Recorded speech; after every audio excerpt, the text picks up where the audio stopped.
Hi everyone, कैसे हैं आप सब दोस्तों। स्वागत है आप सबका chapter number 7 of CMA intermediate group 2 auditing में। दोस्तों पेपर नंबर 10B का जो पूरा ऑडिट है आप जानते हैं कि 3 ही चैप्टर में समाया हुआ है। हम उल्टा चल रहे हैं अपने इस फास्ट ट्रैक बैच में।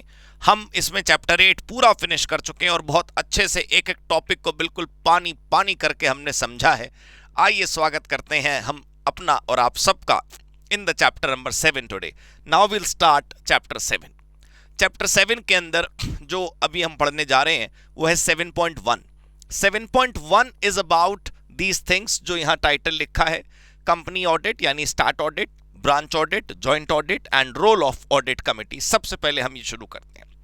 मैंने आप सबको ये बताया है कि हमारा डिटेल्ड बैच जो हमने पढ़ा होगा वो लिख लिख कर पढ़ा होगा, हम यहाँ लिख लिख कर नहीं देख सकते दोस्तों।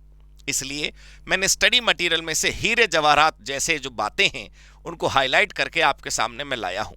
आपको याद रखना है कि अगर आप डिटेल्ड बैच पढ़ना चाहते हैं तो आप परचेज कर सकते हैं, वो सीओसी एजुकेशन पर अवेलेबल है और उसमें जो हमने लिखा है अगर वो आपको अच्छे से आता है, अगर आप वो पढ़ रखा है आपने, तो ये सिर्फ आपके लिए रिफ्रेशर का काम करेगी। और अगर आप ये चैप्टर पहली बार पढ़ रहे हैं, जबकि ऐसा होना नहीं चाहिए, अगर आप इसको पहली बार पढ़ रहे हैं तो आप इसको एक बार रीड ज़रूर करेंगे। मेरे बोलने से आपको बातें समझ आ जाएंगी, आपको बातें याद रह जाएंगी, लेकिन आप लिखने के लिए ये ज़रूरी है कि आप पूरा पढ़कर जाएं। जब इतना पढ़कर जाते हैं तो इतना लिख पाते हैं, तो इसलिए पढ़कर पूरा जाइएगा। देखिए, सबसे पहले आप इस बात का ध्यान रखें कि ये स्टडी मैट के जो हाईलाइटेड पॉइंट्स हैं, या तो आप अपने पास आपका स्टडी मैट होगा उसको हाईलाइट कर लीजिए साथ साथ, या फिर जो स्टडी मटेरियल है अगर आपके पास नहीं है किसी वजह से और आप अरेंज कर सकते हैं तो कर लीजिए, वीडियो पॉज कर दीजिए। पहले नहीं अरेंज कर सकते तो आप पॉइंट्स लिख लीजिएगा। ये वीडियो आपके पास सदा रहने वाली है, ठीक है, तो आराम से एक आध दिन में आप इस होमवर्क को पूरा कर लीजिएगा। These points must be available with you, या तो हाईलाइटेड में या फिर लिखे हुए में। अब देखिए, नाउ सबसे पहली बात, company audit is mandatory in every company. कोई रिलैक्सेशन नहीं है 1% कंपनी को, स्मॉल कंपनी को, चैरिटेबल कंपनी को, डोरमेंट कंपनी को, निधि कंपनी को, प्रोड्यूसर कंपनी को। प्रत्येक कंपनी का ऑडिट मैंडेटरी है, मैंडेटरी है, मैंडेटरी है। It does not matter whether you are a public sector company और a private sector company, whether you are a listed company और unlisted company. It really does not matter if you are at large scale और micro scale, your audit is mandatory, ठीक है। चलिए, who will do the audit? Only the chartered accountant, whether individual or the partnership firm. The partnership firm, याद रखिएगा, can have non-CA also as a partner, but majority partners must be chartered accountant. दोबारा सुन लीजिए, CA firm में जरूरी नहीं है कि सारे पार्टनर चार्टर्ड अकाउंटेंट हो। We can have a non CA as a partner, but the majority of the partners must be chartered accountant, then only that firm can be appointed as auditor. LLP can also be appointed as auditor, LLP of chartered accountants. Now these are the people who cannot be appointed as auditor. This is the list of the people who, even if they are chartered accountant, even if they are in practice, they cannot be appointed as auditor. So please remember, this point is very important. Disqualifications of company auditor. See, a body corporate other than LLP, I mean chartered accountants cannot create company for audit. Chartered accountants cannot become a corporate entity other than LLP. यानी कि अगर CM लोग ने private limited company खोल ली तो वो audit नहीं कर सकते। they should be either individual or partnership firm or LLP. Third, कोई ऑफिसर या कंपनी का एम्प्लॉय ऑडिट नहीं कर सकता। हमारे ऑफिसर या एम्प्लॉय का पार्टनर या उसका एम्प्लॉय ऑडिट नहीं कर सकता। किसी पर्सन और हिज रिलेटिव और पार्टनर, ये जो 3 पॉइंट हैं ये रिलेटिव पर भी लगते हैं, पार्टनर पर भी लगते हैं, पर्सन पे भी लगते हैं। मतलब आप अगर ऑडिट करना चाहते हो तो आपने फर्म को कोई लोन ना दिया हो, आप फर्म के गारंटर ना हो, आप फर्म के इंडेटेड यानी कि फर्म के डेटर ना हो। यहाँ पर जो 3 लाइनें लिखी हैं, ज़रा ध्यान से, पहले मैं आपको एक लाइन समझा दूँ। ये इसलिए लिखी गई हैं कि कोई व्यक्ति जिसका फाइनेंशियल इंटरेस्ट कंपनी के साथ जुड़ा है वो कभी सत्य नहीं लिख पाएगा ऑडिट रिपोर्ट में। अगर वो कंपनी का सत्य लिखेगा और कंपनी का शेयर मार्केट में वैल्यू गिर गया, कैपिटलाइजेशन गिर गया और उसको लॉस होगा, तो फिर वो कैसे लिखेगा? कॉन्फ्लिक्ट ऑफ इंटरेस्ट अराइज हो सकता है। तो कैसे कैसे? अगर आप ऑडिटर बनना चाहते हैं इस कंपनी के, तो इस कंपनी का कोई शेयर नहीं खरीदेंगे, लेकिन हाँ रिलेटिव कैन परचेज शेयर्स, ठीक है, अप टू 1 लाख रुपीज। दोबारा सुन लीजिए, the person himself who is becoming the auditor can not have security of that company, cannot have security of that company, but his relative can have security of that company up to rupees 1 lakh. Second, a person indebted to the company, आप या आपका relative या आपका partner जिस company के लिए indebted है, यानी कि कंपनी का डेटर है, कितने रुपए तक का? 5 लाख रुपए तक का, ठीक, मतलब 5 लाख से ज्यादा का, 5 लाख से ज्यादा का अगर 5 लाख तक का लोन चल जाएगा, 5 लाख से ऊपर का नहीं चलेगा। गारंटर 1 लाख रुपए से ऊपर का गारंटर, ठीक है, एक्सीडिंग 1 लाख रुपए, यानी कि जिस व्यक्ति ने गारंटी दी है वो चार्टर्ड अकाउंटेंट अगर है तो वो ऑडिटर नहीं बन सकता। एक पर्सन जिसका बिजनेस रिलेशनशिप है उस कंपनी के साथ, बिजनेस रिलेशनशिप में याद रखना है आपको, अगर कोई business relationship arms length price पर है तो ओके है भाई। सपोज आप वोडाफोन का ऑडिट करने जाओगे और वोडाफोन यानी वी जो भी है, अब उसका सिम कार्ड आपके पास है, तो आपकी बिजनेस रिलेशनशिप है उसके साथ, तो ये तो वैसे है जैसे दुनिया के पास वोडाफोन का कस्ट बिल है, हमारा मतलब पोस्टपेड कनेक्शन है, हमारे पास भी है, तो क्या हो गया? ये चलता है क्योंकि ये उसी कंसीडरेशन पर है जिस रेट से दुनिया के साथ होता है। मान लीजिए हमने गोदरेज का ऑडिट करना है और हमारे घर में गोदरेज ड्यूरियन का फर्नीचर लगा हुआ है, तो इसका मतलब ये थोड़ी हो गया कि हम गोदरेज का ऑडिट नहीं कर सकते। अरे उसने जैसे फर्नीचर दुनिया को बेचा वैसे ही हमें बेचा, इसमें कोई इन्फ्लुएंस नहीं होना चाहिए, तो चल जाएगा। Partner, I mean the chartered accountant and the client cannot have a business relationship other than the usual businesses that they people have, ठीक है। पता चला खेतान का पंखा खरीद लिया तो खेतान का ऑडिट नहीं कर सकते, ऐसा नहीं है, ठीक है। अगला, अगर चार्टर्ड अकाउंटेंट का रिश्तेदार उस कंपनी का डायरेक्टर है या उस कंपनी का की मैनेजरियल पर्सन है तो आप ऑडिट नहीं कर सकते। आप कहीं नौकरी करते हैं तो आप ऑडिट नहीं कर सकते। आपको फ्रॉड के लिए जेल हो चुकी है और आप जेल से बाहर आ गए, तब भी ऑडिट नहीं कर सकते। अगर जेल से बाहर आए हुए, फ्रॉड की समाप्ति हुए, जेल समाप्त हुए भी 10 साल अगर नहीं बीतते हैं तो, मतलब अगर कोई बंदा फ्रॉड के केस में जेल गया, जेल से आज वो बाहर आ गया, मान लो 5 साल 7 साल जितने भी साल की जेल हुई हो, जेल से बाहर आने के बावजूद भी 10 साल और गैप करना पड़ेगा कूलिंग ऑफ, फिर आप ऑडिटर बन सकते हैं। और अगर 10 साल का गैप नहीं हुआ तो आप ऑडिटर नहीं बन सकते। अगर आप सेम कंपनी को कुछ सर्विसेज प्रोवाइड करते हैं, ऐसी सर्विसेज जो 144 में लिखी है, मैं बताऊंगा कौन सी, तो आप ऑडिटर नहीं बन सकते उस कंपनी के, ठीक है। और अगर ये सारी प्रॉब्लम बीच में आ जाए तो भाई जब आप ऑडिटर अपॉइंट कर रहे हो और ऐसी प्रॉब्लम है तो आप अपॉइंट मत करो उसको। लेकिन हमने पहले ऑडिटर अपॉइंट कर लिया और ये प्रॉब्लम बाद में आई तो क्या हो गया? कोई बात नहीं, उससे कहेंगे दरवाजा इधर है, सीट खाली कर दो। भाई हमने ऑडिटर जिस समय रखना है, जिस समय हमें हमारी कंपनी का हाथ उस ऑडिटर के हाथ में सौंपना है, you know what I am saying, तो हम पूरी चेकिंग करेंगे ही ना। लेकिन मैं कह रहा हूँ मान लो उसके बाद में कुछ गड़बड़ हो गई तो उसको हटा देंगे, भैया ऑडिटर बस संबंध खत्म, तुम निकल लो, ऐसे करने लगेंगे हम। ये देखें आप, उसे बोलेंगे कैजुअल वैकेंसी। अगर किसी वजह से ऑडिटर सीट खाली कर देता है तो उसे कैजुअल वैकेंसी कहते हैं। आपने यहाँ पर देखा होगा 144 शब्द लिखा था। एक ऐसा person who is giving some services to the company can not become the auditor of the same company. What kind of services written in 144? accounting, bookkeeping, internal audit, implementation of financial information system, actuary, investment advisor, investment banker, outsourcing of financial services, management services या कोई और services. तो आप समझने की कोशिश करें ना, अगर आप ये वाली सर्विसेज पहले से कंपनी को देते हैं तो आप पहले से कंपनी के अंदर हैं। अब आप उसी कंपनी का ऑडिट करेंगे तो आपका कॉन्फ्लिक्ट ऑफ इंटरेस्ट पैदा रहेगा, आपके अंदर से वो ट्रूनेस निकल कर नहीं आएगी जो आनी चाहिए।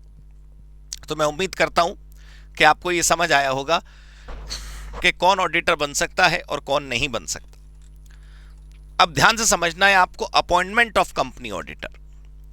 कंपनी ऑडिटर के अपॉइंटमेंट के जो सिनेरियो हैं वो यहां तो चित्र में लिखे हैं, आप मेरे से सुनिए पहले। ऑडिटर के अपॉइंटमेंट के सिनेरियो बड़े बड़े दो हैं।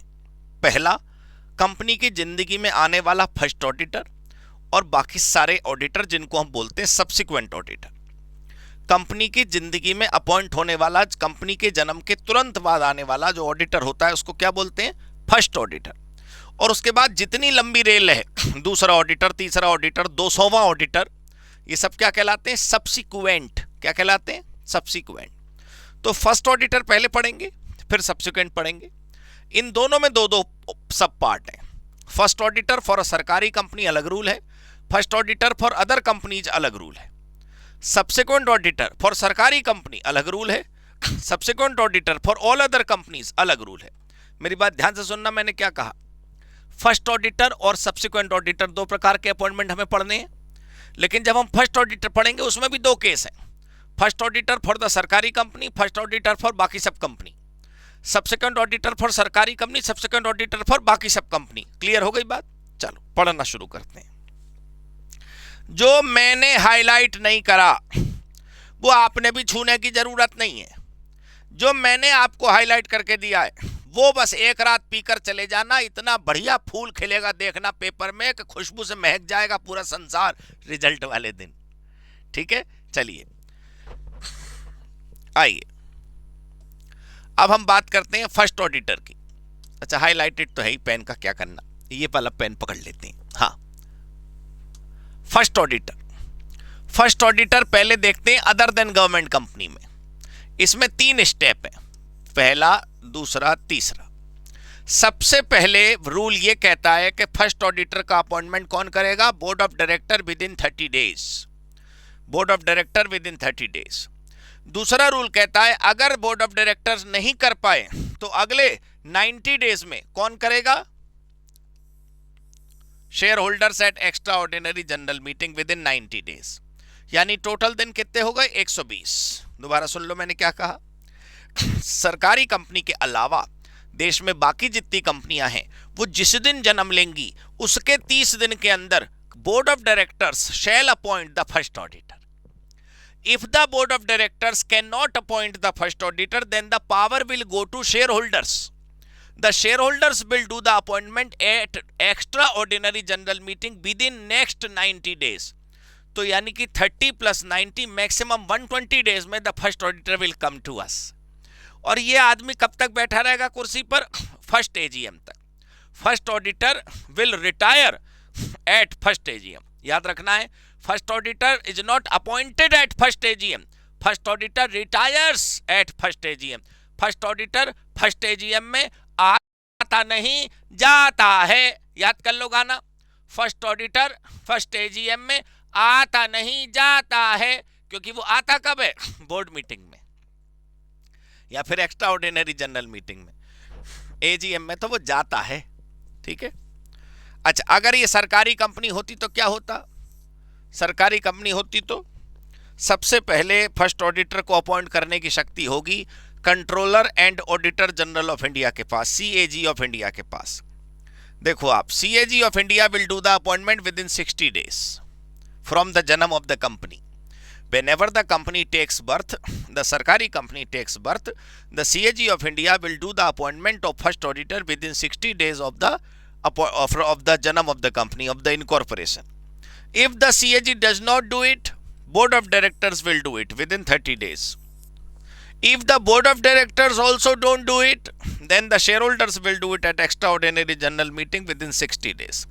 तो पिछले वाले में क्या था? देखो, 30 + 90 यानी 120 दिन। यहां पर क्या है? 60 + 30 + 60 150। सरकारी कंपनी में फर्स्ट ऑडिटर के आने का मैक्सिमम समय सीमा है 150 दिन from the incorporation, but other companies में फर्स्ट ऑडिटर के अपॉइंटमेंट का मैक्सिमम टाइम लिमिट है 120 days. Within 120 days the auditor has to come, he will come, he will come, he will कम।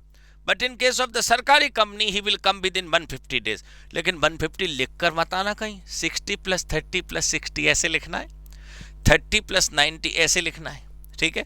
और ये ऑडिटर कब तक रहेगा? फर्स्ट एजीएम तक। कंपनी चाहे सरकारी हो चाहे सरकार के अलावा हो, the first auditor will retire at the first AGM.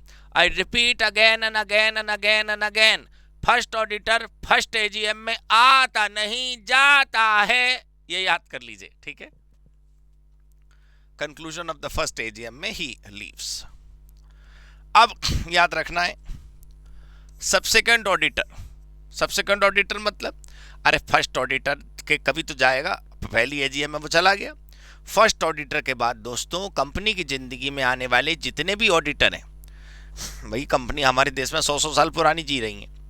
हमारे देश में जो कंपनी का फर्स्ट ऑडिटर है उसके बाद जिंदगी में जितने भी ऑडिटर आएंगे वो सब के सब क्या है, सब्सिक्वेंट। सेकंड नहीं है वो, थर्ड नहीं है वो, फोर्थ नहीं है वो, सब्सिक्वेंट। फर्स्ट ऑडिटर के बाद सारे ऑडिटर क्या है, सब्सिक्वेंट। फर्स्ट ऑडिटर के बाद सारे ऑडिटर बताइए क्या है, सब्सिक्वेंट। अब आइए देखते हैं अदर देन गवर्नमेंट कंपनी में, अदर देन गवर्नमेंट कंपनी में, अदर देन गवर्नमेंट कंपनी में। अब पहले याद करिए फर्स्ट एजीएम में फर्स्ट ऑडिटर आता नहीं जाता है, तो फर्स्ट तो चला गया, आया कौन, सेकंड वाला। ये देखिए फर्स्ट एजीएम में subsequent auditor comes in and when does he go, till the conclusion of sixth AGM. तो पहली एजीएम में सब्सिक्वेंट ऑडिटर आया और सिक्स्थ एजीएम में सब्सिक्वेंट ऑडिटर चला गया। फिर क्या होता है, सिक्स्थ एजीएम में नया ऑडिटर आया और 11th एजीएम में चला गया। यानी कि 5-5 साल के गैप पे फिर ऑडिटर का अपॉइंटमेंट होता रहता है। जैसे पहली एजीएम तक का काम तो किसने संभाल लिया, पहले ऑडिटर ने। पहली एजीएम से पहले का शुरू का काम किसने संभाल लिया, फर्स्ट ऑडिटर ने। पहली एजीएम में पहला ऑडिटर रिटायर हो लिया, उसकी कुर्सी खाली हो गई, हमने किसे बिठाया, सेकंड वाले को।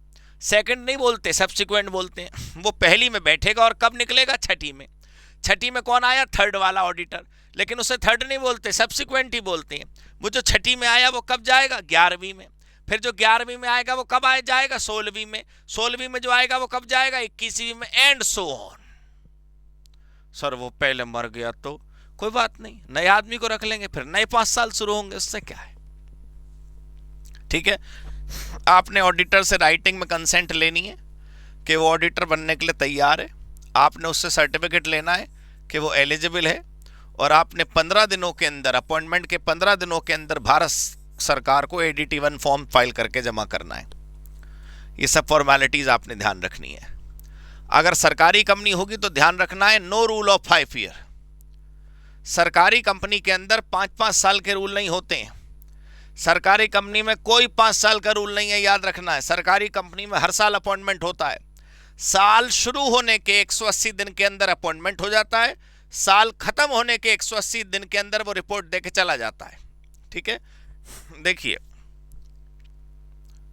The controller and auditor general of India करता है इसका अपॉइंटमेंट। कब करता है, with in 180 days from the commencement of financial year. ठीक है, ये कब तक रहता है, एजीएम तक। कैजुअल वैकेंसी किसे कहते हैं, बताया ना आपको। कैजुअल वैकेंसी मतलब the auditor was appointed for his tenure but he lost his office.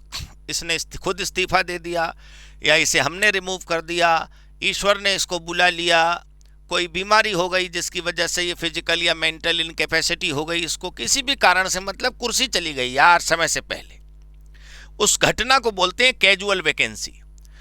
आपातकालीन अवकाश, अचानक से खाली हो जाने वाली कुर्सी। अब क्या करें, हमें तो ऑडिटर चाहिए, हमें तो ऑडिटर की कुर्सी कभी खाली रख नहीं सकते, हमें तो तमाम कागज साइन कराने होते हैं। तो क्या करना है, अगर हम बात करें तो हमने हर अपॉइंटमेंट 2 टुकड़ों में पढ़ा है, एक सरकारी कंपनी का और एक अदर कंपनीज का। पहले अदर कंपनीज का देखना है। जैसी कुर्सी खाली होगी बोर्ड ऑफ डायरेक्टर उस कुर्सी को भर देंगे विद इन 30 डेज।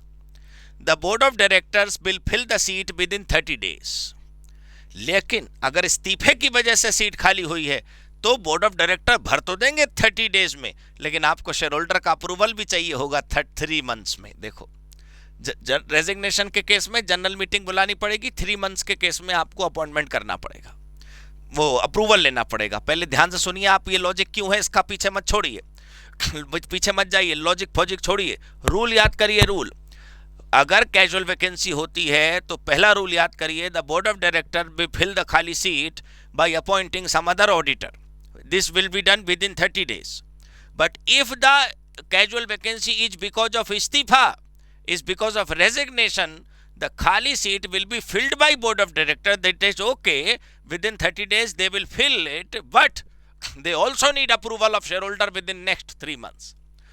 ठीक है, रख तो पहले लेना है हर हाल में, बस इस्तीफे की वजह से जो खाली कुर्सी हुई उसमें आप रख तो फिर भी लीजिए, बोर्ड ऑफ डायरेक्टर फिर भी खाली सीट भर सकते हैं, लेकिन आने वाले 3 महीनों में आपको शेयर होल्डर से एनओसी लेनी पड़ेगी, अप्रूवल लेना पड़ेगा। ठीक, और ये जो ऑडिटर आया है ये कब तक रहेगा? ये अगली एजीएम तक, आने वाली एजीएम तक, नेक्स्ट एजीएम तक फिर नया ऑडिटर रख लेंगे। अगर ये सरकारी कंपनी होती तो खाली सीट कौन भरता? ना, बोर्ड ऑफ डायरेक्टर नहीं, सीएजी ऑफ इंडिया, महान आत्मा, controller and auditor general of India with in next 30 days, वो ना रख पाए तो board of director with in next 30 days. Reappointment is allowed, reappointment is allowed, but अगर ऑडिटर डिस्क्वालिफाइड नहीं है तो, पता चला रीअपॉइंटमेंट के टाइम पर ऑडिटर डिस्क्वालीफाई हो गया तो, रीअपॉइंटमेंट के टाइम पर उसने अपनी अनविलिंगनेस ना दिखाई हो कि भाई मैं नहीं आना चाहता दोबारा, कंपनी ने डिसीजन लिया हो स्पेशल रेजोल्यूशन पास करके कि हम किसी को रख लेंगे, इसको नहीं रखेंगे, reappointment is allowed provided he is eligible, provided he is willing, provided the company still decides to keep him again. अगर कंपनी ने स्पेशल रेजोल्यूशन पास करके डिसाइड कराए we can keep anybody but not this auditor, then this auditor will not be appointed again. What is automatic reappointment? What is automatic reappointment? देखिए, अगर AGM में कोई auditor appoint नहीं होता तो हम ये मानकर चलेंगे कि पुराना वाला ही कंटिन्यू करेगा, provided he is qualified, provided he is willing, provided the company does not want him to go. Role of audit committee recommendation, ये ध्यान रखना है कि अगर कंपनी के पास ऑडिट कमिटी है, क्या होती है सर ये हमें क्या पता, जब ऑडिट कमिटी का टॉपिक आएगा तब देखेंगे। अभी आपको याद रखना है, अगर कंपनी के पास ऑडिट कमिटी है, अगर कंपनी के पास ऑडिट कमिटी है, अगर कंपनी के पास ऑडिट कमिटी है तो उसकी रिकमेंडेशन बोर्ड ऑफ डायरेक्टर्स को दी जाएंगी, फिर अपॉइंटमेंट होंगे सारे। अगर ऑडिट कमिटी की रिकमेंडेशन बोर्ड ऑफ डायरेक्टर को पसंद आ गई तो ठीक है, नहीं पसंद आई तो बोर्ड ऑफ डायरेक्टर नाम वापस भेजेगी ऑडिट कमेटी को, जरा पुनर्विचार करिए। ऑडिट कमेटी पुनर्विचार करके अगर फिर नाम भेजती और बोर्ड ऑफ डायरेक्टर को फिर से पसंद नहीं आते तो बोर्ड ऑफ डायरेक्टर जिसको चाहेंगे उसको अपॉइंट कर लेंगे। ठीक है, ceiling on the number of audit, ये बहुत ध्यान से समझिएगा। एक चार्टर्ड अकाउंटेंट अनेकों कंपनियों का ऑडिट नहीं कर सकते। एक चार्टर्ड अकाउंटेंट एक पॉइंट ऑफ टाइम में केवल 20 कंपनीज का ही ऑडिट कर सकते हैं।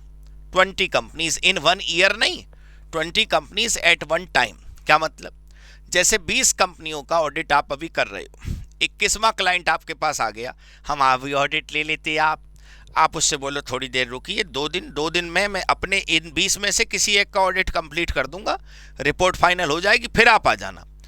तो अगर 20 है आपके पास तो 21वां नहीं ले सकते आप। 20 में से एक कंप्लीट कर दिया आपने, वो फिनिश हो गया, अब 19 है आपके पास, एक सीट बची है, अब ले लो नया ऑडिट, राइट। लेकिन अगर टैक्स ऑडिट की बात करें, टैक्स ऑडिट क्या होता है, वो टाइप ऑफ ऑडिट के फास्ट ट्रैक में देखना।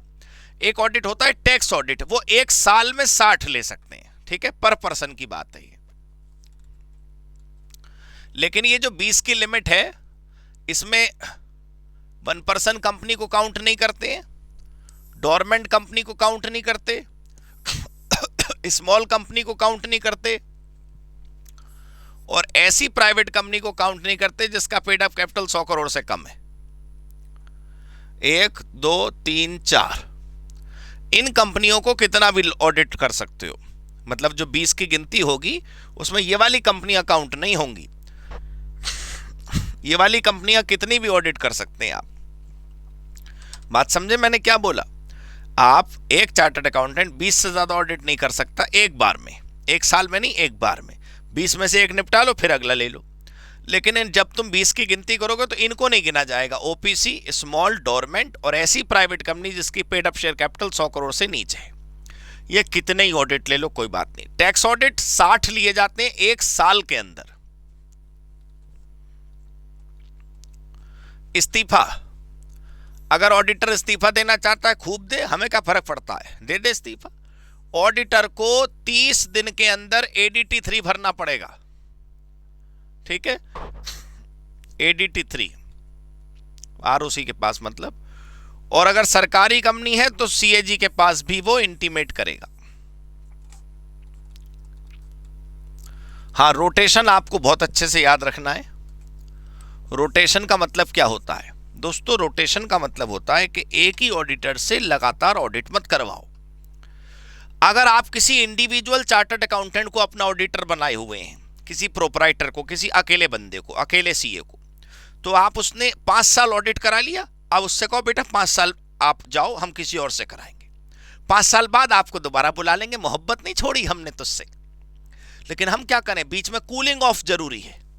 5 साल इन 5 साल आउट, 5 साल इन 5 साल आउट। लेकिन हाँ, अगर तू पार्टनरशिप फर्म है, हमने जो ऑडिटर रखा है that's a partnership firm, then they can be appointed for 2 terms of 5 years। 5 साल के लिए हमने रख लिया CA फर्म को, पार्टनरशिप फर्म को ऑडिटर बनाकर, 5 साल और रख लो, चलो दूसरी बार फिर रख लो। अब 5-5 के 2 सेट हो गए, अब उससे कहो सॉरी दरवाजा उधर है, प्लीज गो, 5 साल का ब्रेक करो, फिर रखना। तो अगर इंडिविजुअल CA है तो 5 प्लस 5 माइनस, अगर इंडिविजुअल CA है तो 5 प्लस 5 माइनस, और अगर पार्टनरशिप फर्म है तो क्या होगा, 5 प्लस 5 फिर से प्लस देन 5 माइनस, ठीक है। हाँ, ये जो माइनस है, ये जो गैप है, ये जो ब्रेक है, ये जो कूलिंग ऑफ है, ये हर कंपनी में जरूरी नहीं है, सिर्फ इन कंपनियों में। देखो, लिस्टेड कंपनी,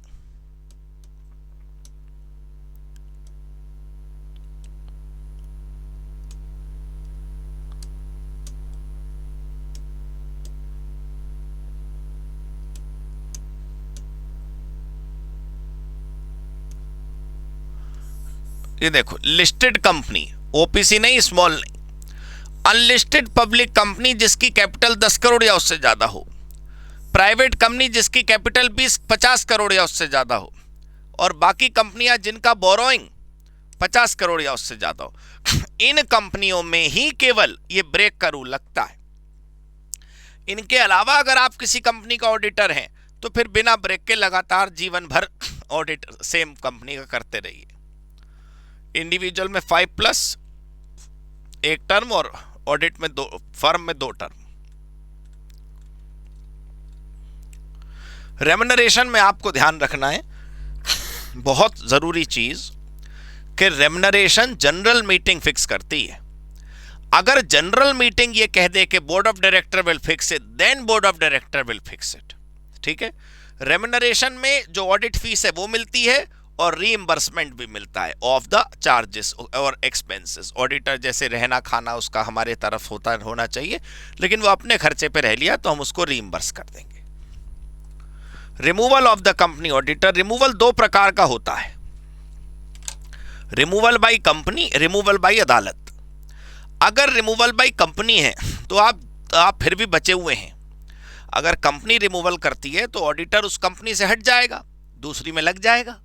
लेकिन अगर अदालत आपका रिमूवल करेगी तो अगले 5 साल तक किसी के ऑडिटर नहीं बन पाओगे आप।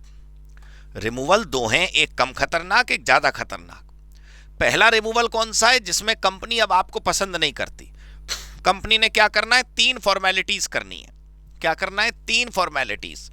सबसे पहले बोर्ड मीटिंग होगी, ये डिसाइड करने के लिए कि उसे हटाएं कि नहीं हटाएं। फिर आपको केंद्र सरकार का अप्रूवल लेना होगा, ठीक है, विद इन 30 डेज।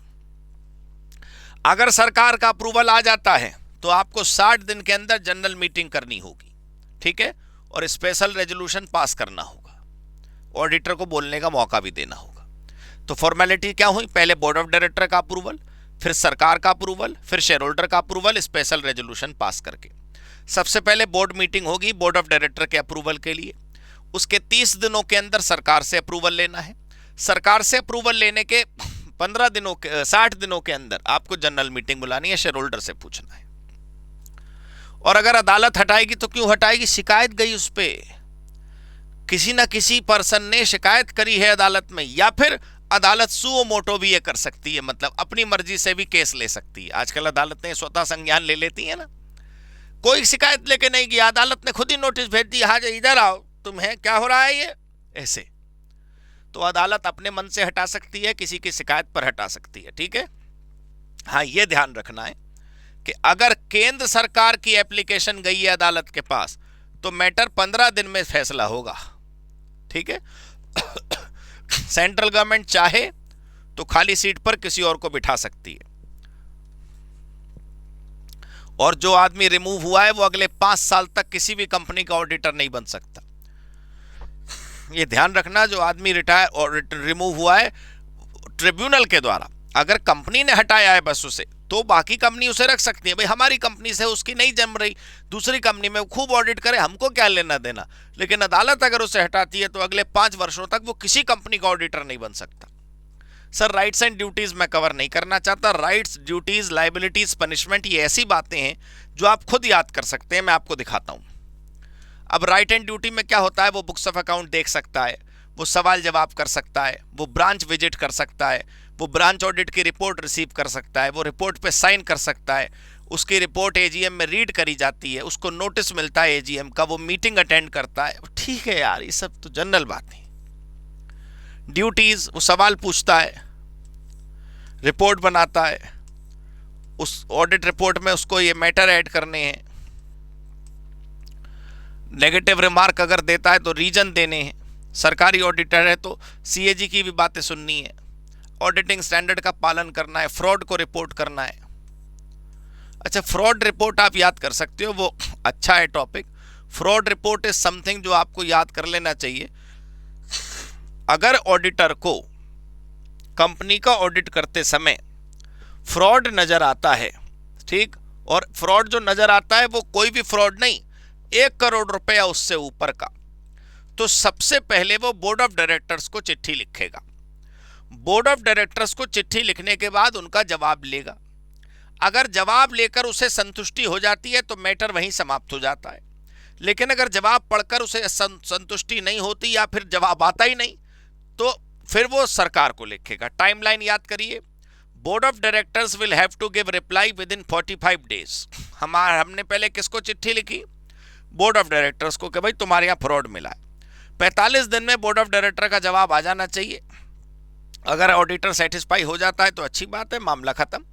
अगर आपका जवाब आता है, ऑडिटर सेटिस्फाई नहीं होता या फिर आता ही नहीं, then you have to write, you may write नहीं है, you shall write to central government within next 15 days that the central government see the fraud has happened. This will go as a physical letter to the ministry as well as on email, ठीक है।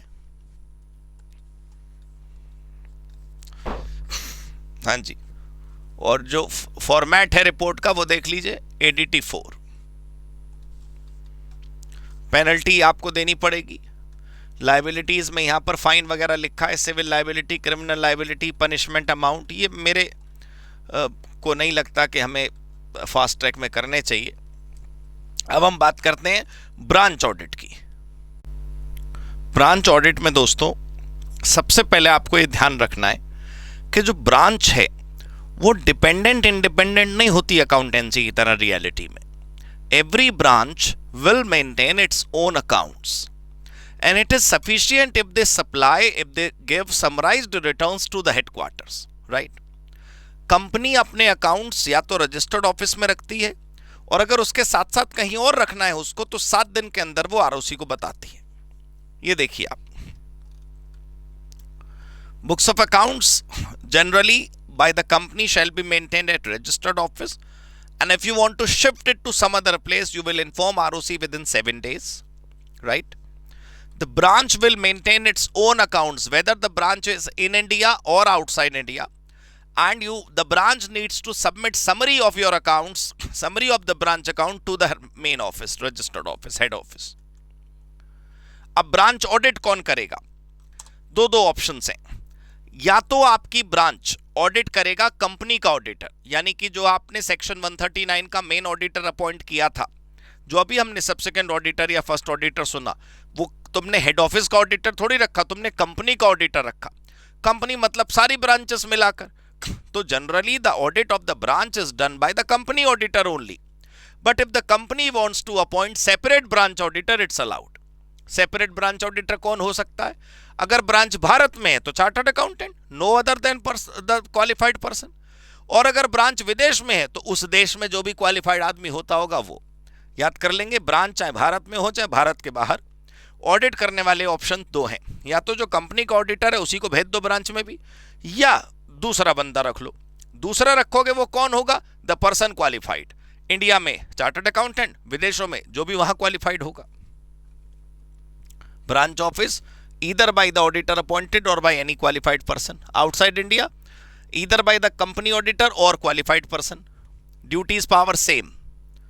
वो अपनी branch auditor अगर अलग रखा जाता है तो अपनी रिपोर्ट कंपनी ऑडिटर को देगा। ब्रांच ऑडिटर को भी अगर फ्रॉड मिलता है तो वो वही प्रोसेस अपनाएगा जो हमने अभी अभी पढ़ा था। Joint audit. जॉइंट ऑडिट आपको नाम से ही समझ आ जाना चाहिए कि many a times the company is very large in scale, it has very huge amount of assets, liabilities, income or expense. I mean the level of operations are too high. So the company wants to appoint double auditor for the same transaction or same set of accounts. This is possible. That's allowed. But joint audit में आपको कुछ theoretical point यहाँ पर लिखे हुए हैं, आपको याद करने होंगे। इनमें coordination होना चाहिए, cooperation होना चाहिए। अगर ये दोनों अपनी बात ये दोनों सहमत हैं कंपनी की राय, कंपनी के बारे में, तो they can give a single report. And if the joint auditors are not agreeing on something, they can give separate report.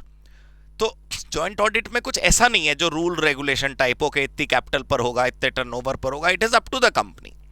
तो ये आप खुद देख लीजिएगा, इसके बेनिफिट्स, इसके limitations, division of work, coordination, their relationship, simple dependence, report में याद रखना है इकलौती चीज जो आप सेल्फ शायद ना समझ पाओ। If the joint auditors carry the same opinion for the company, for the client, they can have a joint report on a same letter. And if they don't agree, they can issue separate reports, ठीक है, as per their perspective. Audit committee, I think, is important. Now, what is an audit committee?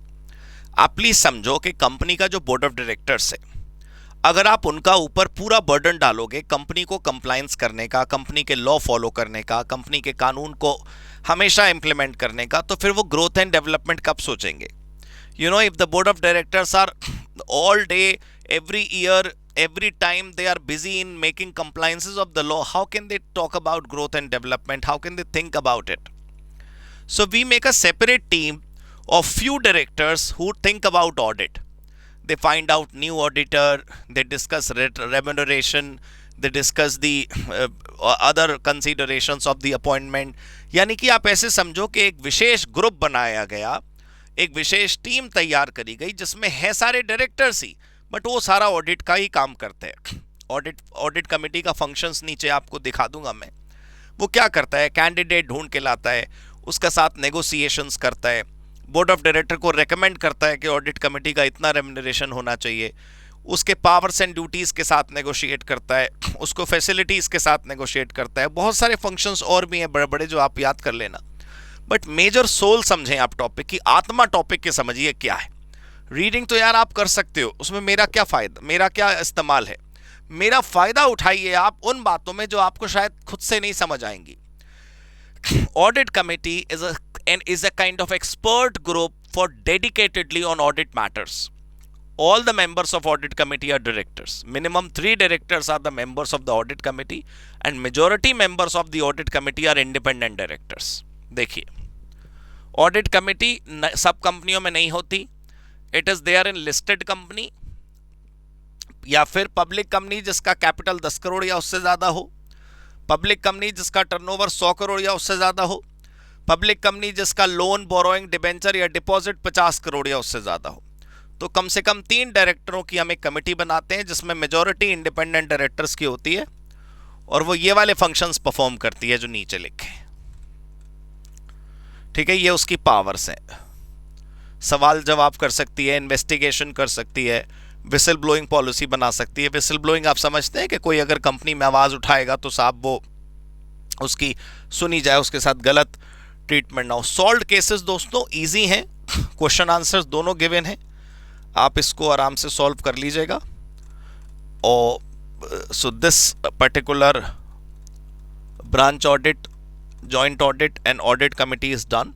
7.1 is over. All right, in the next lecture we'll be doing 7.2, 3, 4, यानी कि जितने हैं मैं आपको ये वाला जो टॉपिक है, जैसे आपने देखा अभी ये वाला जो है ना कॉस्ट ऑडिट, ऐसी कॉस्ट ऑडिट है, सेक्रेटरियल ऑडिट है, IFC-FR है और NFRA है, that will be doing in the next lecture. Today the class is done. बस आपको ध्यान रखना है दोस्तों कि आपने होमवर्क बिल्कुल अच्छे से करना है. Do read it, do read it, do read it. Thank you so much. God bless you. Good bye.